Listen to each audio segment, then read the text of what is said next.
Alrighty, welcome back everyone. We just talked about all of my picks for the postseason's awards, including the Heisman. I do have Quinn Ewers taking on the Heisman this upcoming year with a remarkable year in that Steve Sarkisian offense. But let's jump into some fall camp intel. There is a ton of things to break down all around the country. This is absolutely something we'll likely do pretty much every day. We'll likely bounce around a little bit, but this will obviously be a big time topic of conversation over the next couple of weeks as we head into the 2024 season. But let's go ahead and jump in on in here, and let's start over at Texas, and let's talk about some of the different things going on the defensive side of the ball, particularly that defensive line. There are a ton of questions going into this season. How are you going to replace Tavondre Sweat and Byron Murphy as you head into the season? Well, I think Vernon Broughton is answering that question a lot this in the fall camp thus far. He is someone that has really been very impressive, kind of that leader of that defensive tackle group as of right now. I think that guy right next to him, Alfred Collins, will absolutely be a really good player as well, but it's good that Texas has that one guy. You know, you can look forward and say Vernon Broughton is going to be that big-time space eater, kind of that Tavondre Sweat type player for this team, and they very much need it. And then on the outside, you have Barron Sorrell is absolutely becoming kind of the leader out there, an absolute physical beast, someone that they have so many different edge rushers over at Texas, but he's a very, very good against the run, very, very strong at the point of attack, and absolutely someone that Texas is going to need to play big-time role this upcoming year. Then let's get into Jalen Gilbo. This is the guy that has really been coming along, and he was someone that they really loved last year. He played a number of snaps last year, but got injured, struggled with some stuff, and didn't necessarily come back the same player, but he might just be the starter at the nickel position, and Jahdae Barron might move on over to the boundary corner because this guy is special. Apparently, he's one of those guys that they put one of the helmet communications in his helmet, so someone they have a ton of confidence in. There's no two ways about that. I think he is going to be the starter at the end of the day, and that back end of Texas looks stronger and stronger by every single second. But let's get into this offense, and frankly, the more that you hear about this offense, the more you think they have just ridiculous amounts of weapons. The two new guys to add to that list are Trey Wisner, the guy on your screen, a sophomore running back that is just remarkably fast, and then Juan Davis, a very smooth junior tight end that absolutely has been kind of working on his craft throughout his first couple of years and is finally ready to kind of burst onto the scene over there in Austin. Now, at this point, they have about 7 or 8 wide receivers they can throw to, 3 tight ends, 3 running backs. Sark's got to feel really, really good about that. I think it's going to be a very, very fun year in Austin, and it sounds like Quinn Ewers and really all of the quarterbacks, including Arch Manning and Trey Owens, look really, really sharp throughout camp. So everything's looking right for Texas right about now, but let's move on to Notre Dame. Let's talk about the tackle positions because that is the big-time thing for this team. They're losing Joe Alt. They're losing Blake Frazier at both of the tackle positions, and they're going to have some big guys that are going to have to step up. I don't want to get this wrong. Jagusa. Yeah, Charles Jagusa is a very, very talented freshman that played in the bowl game last year after Joe Alt moved on to the NFL draft. This is a very talented kid, but he is going into his sophomore year. A big ask for him to take over at the left tackle position for a national title contender, so that's going to be definitely something to watch. It sounds like Tosh Baker and Emil Wagner are battling over that right side, and then Gerby Lambert is absolutely someone that could make some run into that role at some point throughout the season. All very, very talented guys, but again, fairly young, so that's going to be something to really watch here. And then on the outside, Benjamin Morrison is a very talented cornerback for them, likely their best coverage guy on the team. Xavier Watts on the back end is a fantastic player, but obviously being a safety, not quite as good in coverage. Benjamin Morrison held Marvin Harrison Jr. to only 32 yards last season.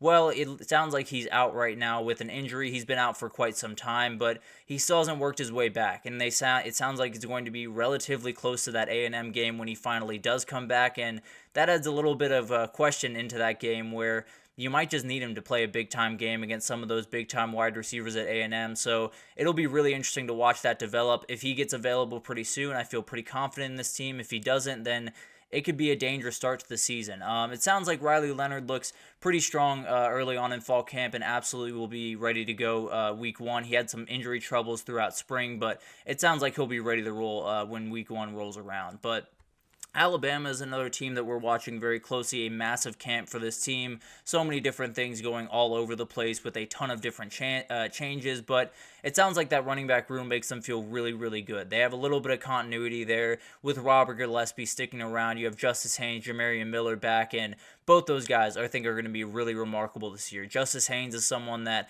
I think is going to develop into one of those classic Alabama running backs that we all know, and I think they're going to make so much noise this upcoming year. Now, they only rush for about They only rushed for about 400 combined yards a year ago, so not necessarily the most productive group coming back for them, but absolutely a duo that can make some noise there. And then you have a group that I'm really fascinated to watch.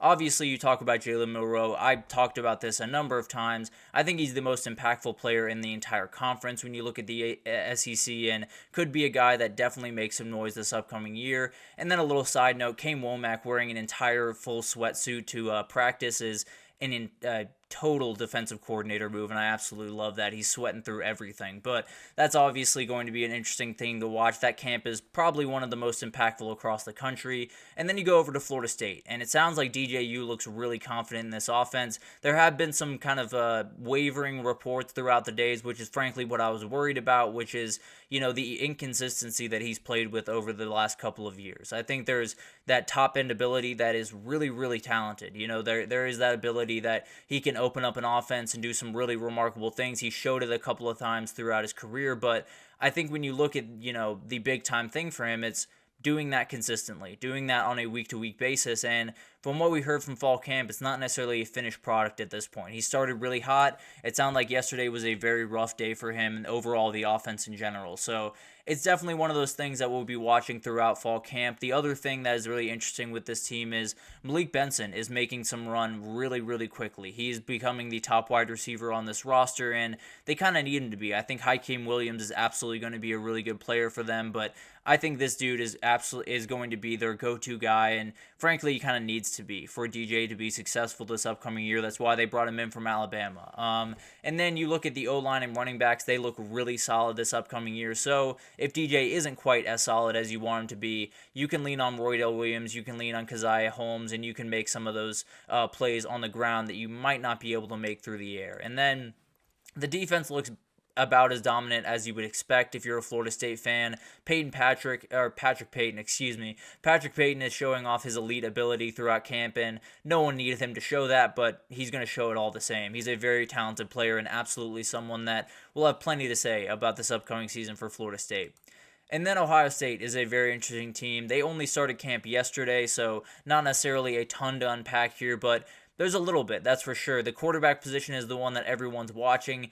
It sounds like Devin Brown started the camp first with the first-team offense out there at quarterback. They did split some of those snaps throughout the day, but overall it sounded like it was Devin Brown taking the snaps with the ones, and he looked really solid throughout the 7-on-7 periods, apparently. Will Howard kind of had an up-and-down day, made some great throws, missed some big-time throws, but overall I think there's going to be a battle down to the first week, and I think Ryan Day is not necessarily loving that prospect, but I frankly think Will Howard is going to take over that job and make it no doubt going into the season, but there's still questions out there, so maybe I'm getting a little bit nervous as well, but it does sound like this wide receiver room is what we expected, one of the elite in the country, but the two guys in that picture are not necessarily the guys that we've been talking about. We've been talking about Emeka Egbuka, Jeremiah Smith, but Carnell Tate apparently made the play of the day yesterday on a slightly highly thrown ball from Will Howard, made a remarkable play on that, and then Brandon Inniss has apparently made a ton of plays early on in camp, so they're doing exactly what you wanted to do. So I definitely think this wide receiver group is about 4 or 5, maybe even 6 deep that absolutely can make some big-time plays, and those two guys might just be the key to this offense, honestly. And then you look at the defensive side of the ball, they're totally dominant. Apparently Jack Sawyer is having an incredible start to camp, and frankly, he's going to be incredible this entire year. Sonny Styles is making his jump down to linebacker. That will be a huge thing to watch throughout the camp. And then that guy in the picture, Caleb Downs, he is returning punts. This will obviously be something very interesting to watch. A very, very athletically just freak. There's no two ways about that. But I do think it's one of those things that if he does well returning punts, I would not be surprised seeing him at running back at some point this upcoming year. So it's going to be really fun to watch fall camp unfold. It's always that time of year when these teams really take shape. You get to hear all of the hype going into the season, but now you get to really put pads on and figure out, who's about it, who's not, and it's going to be really fun to watch all of those unfold throughout the next 3 weeks, 4 weeks into the season, and it's going to be remarkable how much this next couple of weeks has to do with what they can do this upcoming season. But let's take our last break here. When we come back, we're going to do a little bit of a Friday wrap-up, do some headline catch-up with all of the different things that have happened around the sport. So we'll break that down right after this, so stick with us.